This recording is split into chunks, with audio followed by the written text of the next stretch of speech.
All right, so we're going to get one more video on out of the way here today. I know there's a few of you out there who are probably wondering, hey, where's this interview you were supposed to be doing today?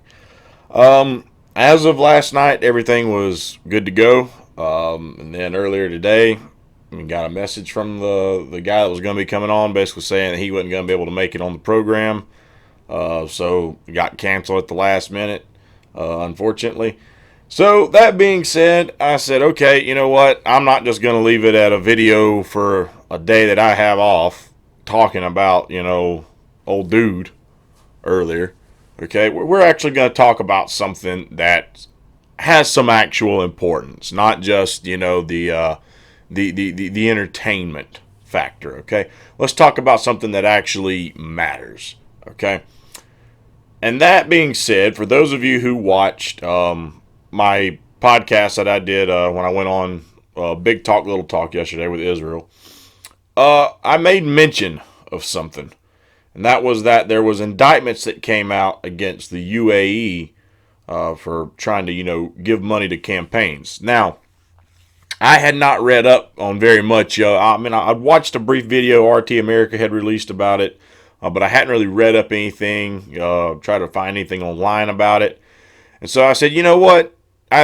This actually has some importance, so maybe I better stop, slow down for just a minute, and start studying this just a little bit more, so people understand just what's going on here.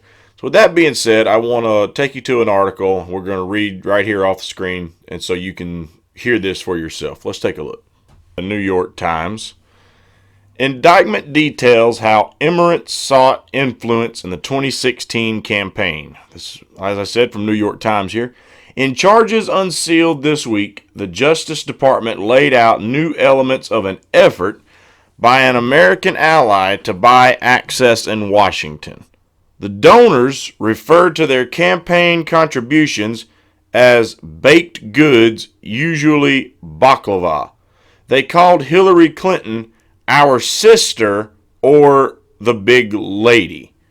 And they referred to their ultimate sponsor by the initials HH for His Highness, Crown Prince Mohammed bin Zayed of the United Arab Emirates, one of the Pentagon's closest partners in the Middle East and one of the biggest foreign spenders on influence in Washington. Quote, will you send a note on the matter as per HH instruction, end quote. George Nader, a trusted emissary for the Crown Prince, wrote in a text message in late June 2016 describing a $1 million payment of baklava, according to an indictment unsealed by the Justice Department this week. I am leaving early morning back to join HH, Mr. Nader wrote in another message a few months later to Ahmad Khawaja, I'm hoping I say that name correctly, a California businessman who was charged with acting as a conduit for Mr. Nader's illegal contributions. Quote, have already told him about the wonderful event with our sister, and he was thrilled and wants to know about it all in person. End quote. The indictment accused Mr. Nader of funneling more than $3.5 million in illicit campaign donations through Mr. Khawaja to buy access and influence in Washington, initially with Mrs. Clinton and her Democratic allies during the 2016 campaign, and then with Donald J. Trump after he won the election to gain favor and potential financial support from an unnamed foreign government. A close reading of the 64-page indictment makes it clear that the unnamed government is the United Arab Emirates, where Mr. Nader owns business and advises the Crown Prince. At a time of intense debate in Washington over foreign interference in American politics, critics say the scheme outlined in the indictment is one of the most brazen attempts in memory by a foreign power to buy influence during an election. Although lobbyists with foreign clients routinely contribute to campaigns, seldom has a foreign head of state been so personally linked to allegations of evading campaign finance laws. It is the latest example of an American ally seeking to shape American policy from the inside, and it is all the more striking because Crown Prince Mohammed, widely known as MBZ, is one of the biggest foreign spenders on legal forms of influence, from hiring registered lobbyists to funding think tanks. Quote, the UAE is emblematic of the foreign influence industry as a whole, but they are also exceptionally good at it, end quote, said Ben Freeman, the director of the Foreign Influence Transparency Initiative at the Nonpartisan Center for International Policy. Quote, and this is an example of just how far they are willing to go to get the job done. The leader of an alleged U.S. ally who has directly violated U.S. campaign finance laws to funnel money to our politicians, that is crazy to me, end quote. A representative of the Emirati embassy in Washington declined to comment. Mr. Nader first caught the attention of the prosecutors for his efforts to cultivate ties to the Trump campaign and administration on behalf of Prince Mohammed. After the election, Mr. Nader worked to help a Russian businessman close to President Vladimir Putin seek contacts with the Trump team. And shortly after the inauguration, Mr. Nader helped Crown Prince Mohammed arrange a meeting at his resort for the Russian businessman and Eric Prince, a security contractor and Republican donor with close ties to Mr. Trump's team. Mr. Nader gave testimony last year in the Speech Council's investigation of Russian interference in the 2016 election, and he is in jail in the United States on charges related to possession of child pornography. Keep that in mind now. Child pornography. Okay? Mr. Nader and his partner, Mr. Khawaja, are both American citizens of Lebanese descent. Mr. Khawaja, who goes by Andy, is the founder of an online payment processing company and has twice settled Federal Trade Commission charges that he helped illegal websites launder money, forfeiting $13 million in 2000 and a $15 million Beverly Hills mansion last year.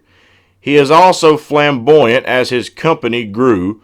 Mr. Khawaja married a Lithuanian-born model, purchased several luxury vehicles, including a Ferrari, and began turning up with his new wife in photographs from parties at high-end jewelry and clothing stores in 2014. Mr. Khawaja produced reality shows called Model Turned Superstar, featuring extensive footage of a young woman cavorting with him on a yacht. Mr. Khawaja had never made a political donation before late 2015, around the time he met Mr. Nader, during a visit to the UAE, according to people close to Mr. Nader. Mr. Khawaja, who is fluent in Arabic, had sent a letter to Crown Prince Mohammed requesting an audience to, quote, present His Highness with our company's plans to transfer our know-how in the fields of technology, education, and financial services to the United Arab Emirates, end quote. Although it is unclear if any such audience took place, Mr. Khawaja began holding talks with Mr. Nader about some kind of business venture around the same time. Mr. Khawaja also began donating hundreds of thousands of dollars to Democratic campaigns. He secured access to events with Mrs. Clinton and her top advisors, including a fundraising event dinner at Mr. Khawaja's home with Bill Clinton in June 2016, and often brought along Mr. Nader. Several text messages quoted in the indictment show Mr. Nader reassuring Mr. Khawaja about the delivery of large sums of pay for donations. Quote, fresh handmade baklava on the way, designed especially for the private event at your house later this month. First, tray on the way, end quote. Mr. Nader wrote around July 18th, 2016, quote, "Once you taste it and you like the choices, on the way more soon," end quote. Quote, "Small baklava arrived, 2.7 pieces arrived this morning," end quote. Mr. Khawaja responded after his company received a 2.5 million euro wire transfer from Mr. Nader. In a message about 2 weeks later, Mr. Nader promised to press the bakery to prepare another tray of baklava. The messages in the indictment also suggest Mr. Nader kept Crown Prince Mohammed informed about the efforts with Mr. Khawaja, traveling on Saturday morning to catch up with our big sister and her husband. "I am seeing him on Sunday and her on Tuesday, sir. Would love to see you tomorrow at your convenience. For your guidance, instruction, and blessing," Mr. Nader wrote in June 2016 to an Emirati official who appears to be the Crown Prince. Quote, "Has a terrific meeting with Big Sister H. You will be most delighted," end quote. He wrote on another occasion, according to the indictment. Yet Mr. Nader was working at the same time to build ties to the Trump team. He reported to the Emirati official, quote, "catching up with key figures in both camps and have been developing a steady, consistent, and constructive relationship with both camps," Mr. Nader wrote in July of 2016. Mr. Khawaja and Mr. Nader attend Mrs. Clinton's election night party in Manhattan, according to people familiar with the event, but immediately after Election Day, the indictment charges both Mr. Nader and Mr. Khawaja pivoted to redirect their illicit support to Mr. Trump, beginning with a $1 million donation for the inauguration. Quote, "I can't talk, I'm with Trump," end quote, Mr. Khawaja wrote in a message to Mr. Nader about a month later, sending a photo of himself with the president-elect at a fundraising event in Manhattan, according to a person who has seen the messages. Republicans, in turn, appear to have asked a few questions about Mr. Khawaja's sudden change of affiliation of the source of his funds. Elliot Broidy, a top Republican fundraiser, was soon calling on Mr. Khawaja as a major contributor. Mr. Broidy, whose military contracting firm was also seeking big contracts from Crown Prince Mohammed at the time, began working closely with Mr. Nader in 2017 and is now under investigation by federal prosecutors for potentially acting as an unregistered foreign agent for the Emirates. Quote, "Call Andy Khawaja later today, maybe around 5, to remind him we need him to wire $250,000 tomorrow," end quote. A Republican operative texted Mr. Broidy in early 2017, according to a copy of the text obtained by the New York Times 5 days later. Mr. Khawaja and his wife donated a combined $250,000 to the Republican National Committee.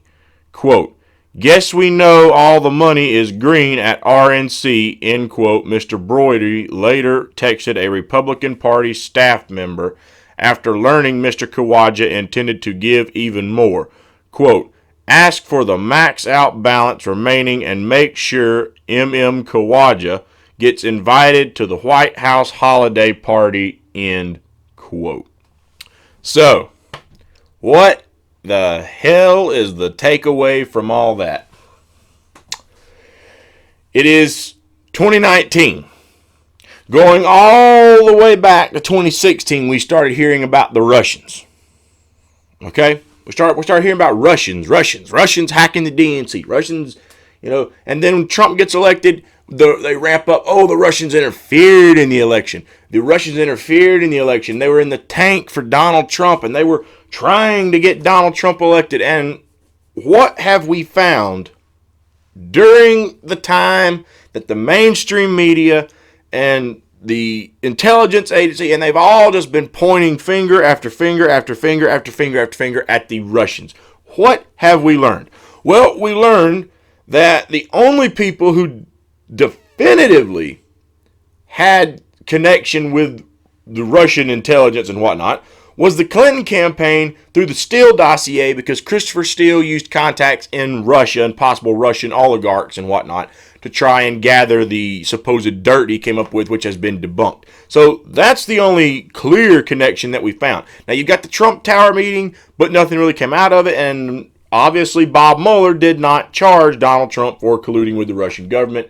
The Democrats hung their hat on it. MSNBC was crossing their fingers for it. CNN was, cutting cartwheels, hoping it was going to happen. It did not happen. So we've learned that. And we learned that Clinton did have somewhat of a connection there. Now, you could say it's not the collusion that they accused Donald Trump of.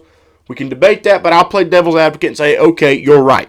But then we learned, and this is where the rubber starts really meeting the road, because the mainstream media doesn't want to talk about this. We then learned that the Clintons and the Obamas were trying to use Ukraine to get dirt on Donald Trump. It was more or less the Clinton campaign more than the Obama administration, but you can also go back and see the whole impeachment accusation right now that they're using against Donald Trump, the quid pro quo BS.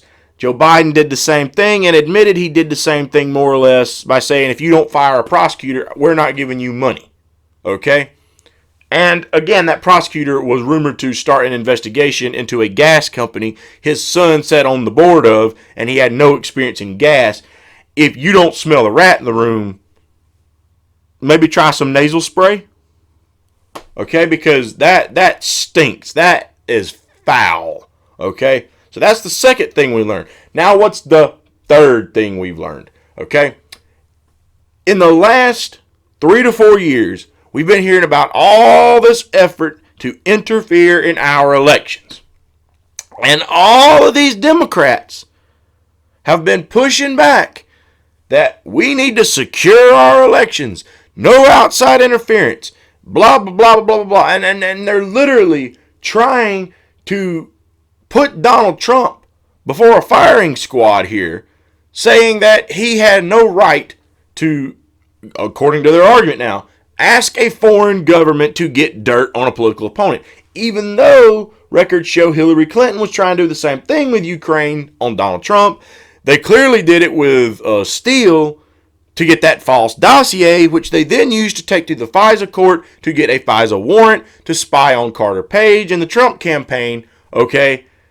So there's clear hypocrisy there. But while they've all been fussing and have been up in arms that we need to secure our elections and get rid of foreign interference from the outside, what the hell did this thing just say? That the United Arab Emirates were funneling lots of cash into the Clinton campaign. A lot of money, people. An awful lot of money. Okay? They had no problem whatsoever just flowing the cash right on into Hillary Clinton's piggy bank. Okay?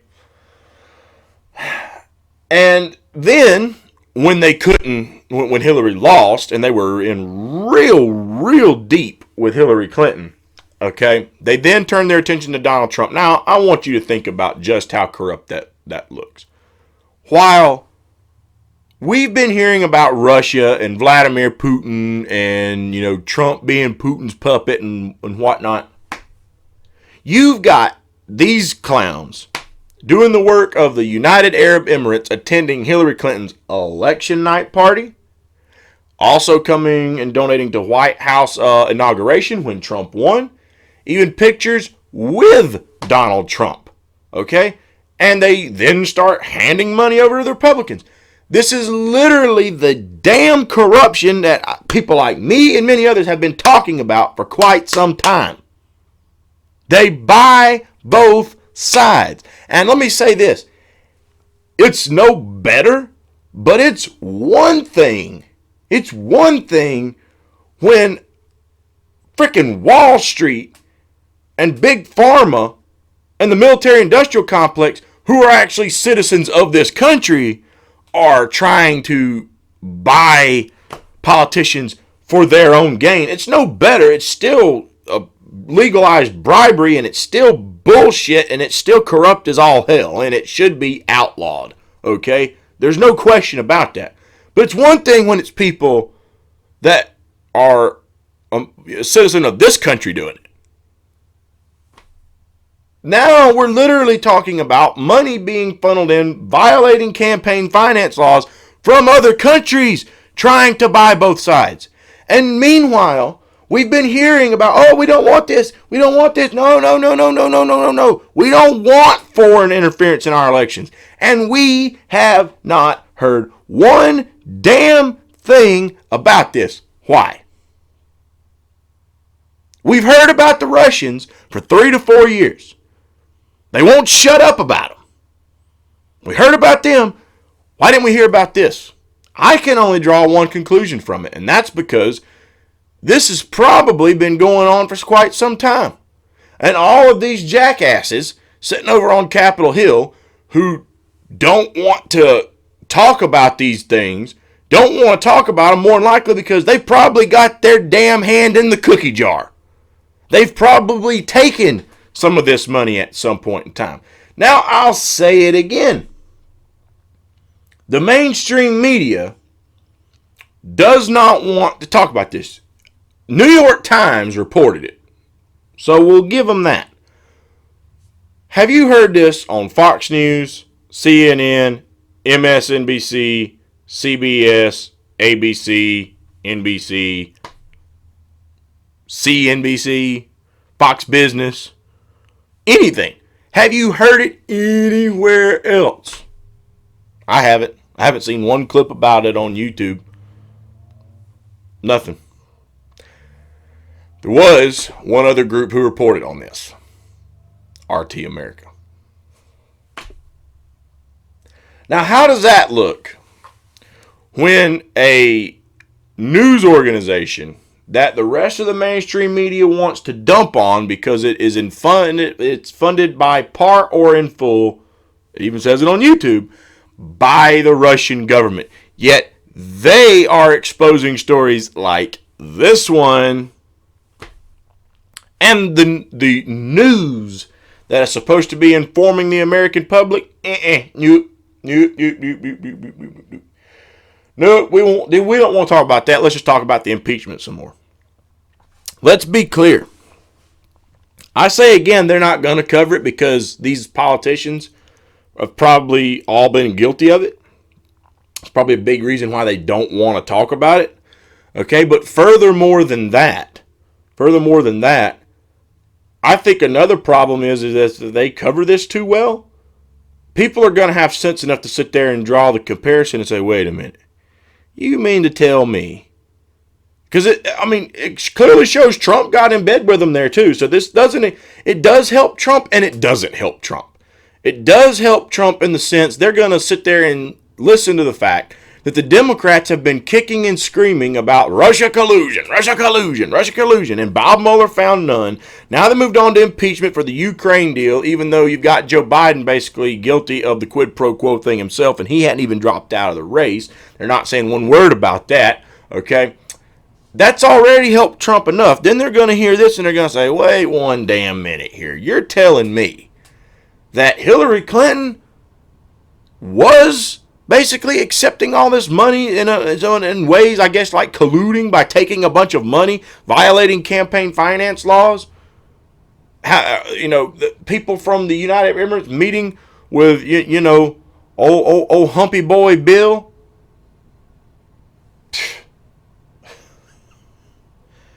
And y'all don't want to say nothing about that, huh?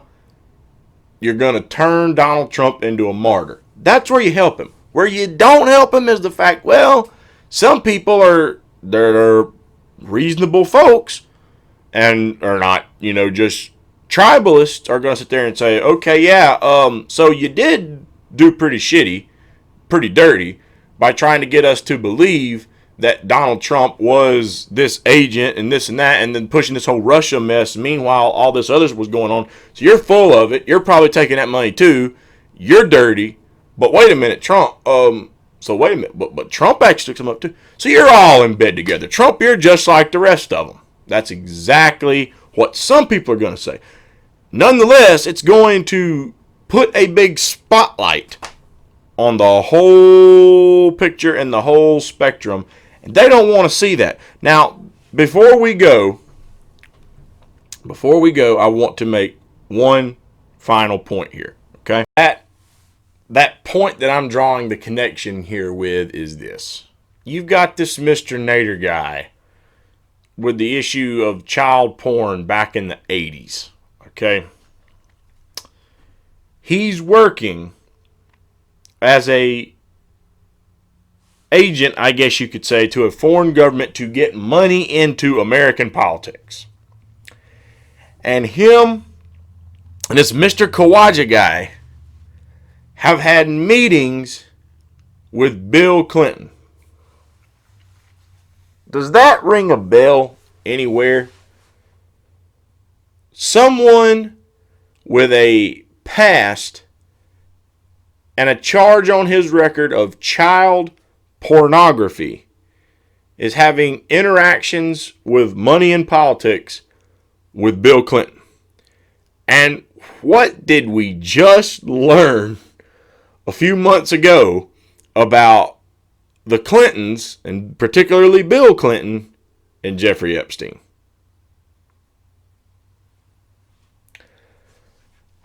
So if I turn up dead sometime soon, you know why.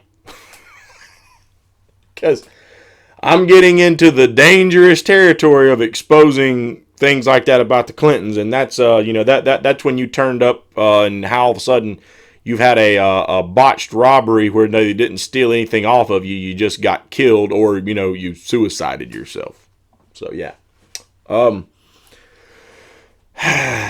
So that being said, first of all, that should be serious concern for a lot of people. Why do all these sexual predators have these connections to Bill Clinton? The more you hear stuff like that, the more you have to honestly sit back and ask yourself, is all the stuff we've been hearing from folks like Alex Jones about, the Bohemian Grove conspiracy theory stuff that all these elites are preying on children behind it? You have to honestly sit back and like, wait a minute. Is there something to this? What the hell is this? This is two people now that Bill Clinton's been in some contact with. One was just a very powerful person who Bill flew on the plane of multiple times, hung out at his home and everything else. And now you've got somebody else funneling money into politics on behalf of a foreign government here, the Crown Prince of the UAE, MBZ, okay? And this guy has a history of being caught with child pornography. Something is off with this whole mess. I mean, this is stomach turning. And one other thing that I noticed in there was, what was that Brody guy? He was in defense contracts, right? And so he's trying to work to get more of his business into the UAE. Oh, good God. So now we see the military-industrial complex come into this whole thing.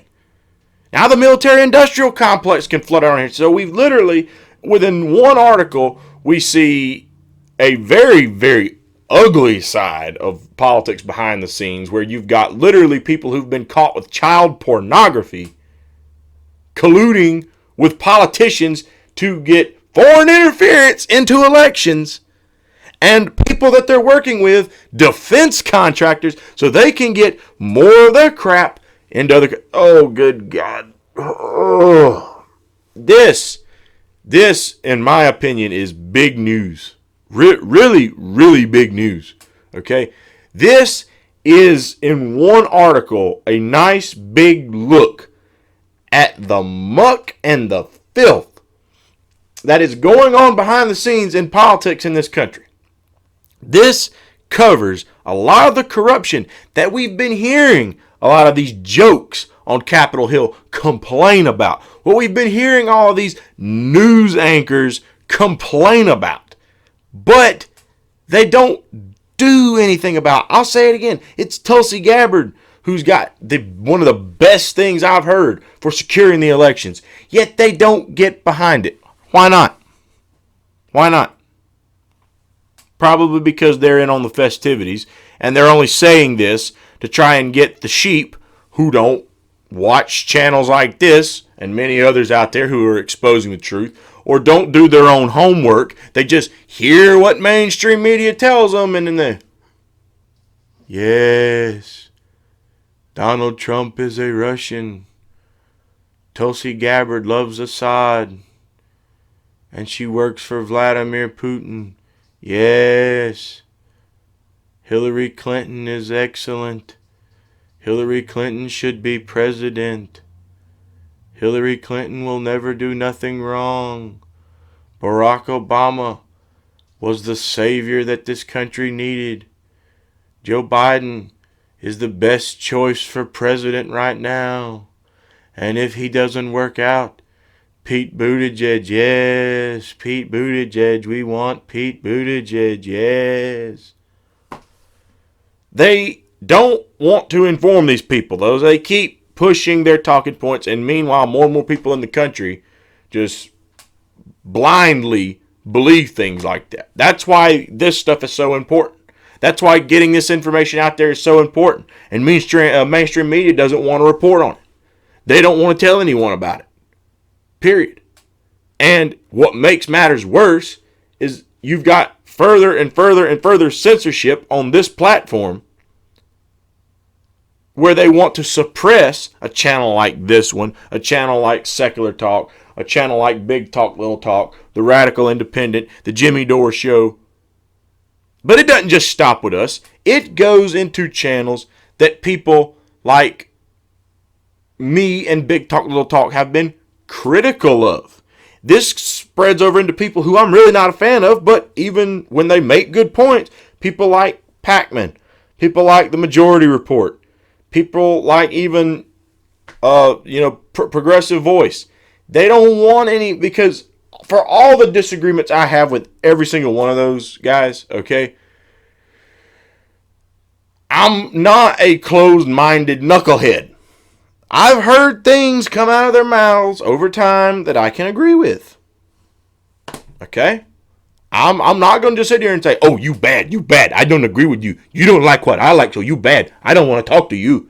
I don't like anything you have to say. No. I might disagree with you on 95% of the issues, but the 5% I will agree with you on, I'll give credit where credit is due, and I'll stand by you on those issues. Okay?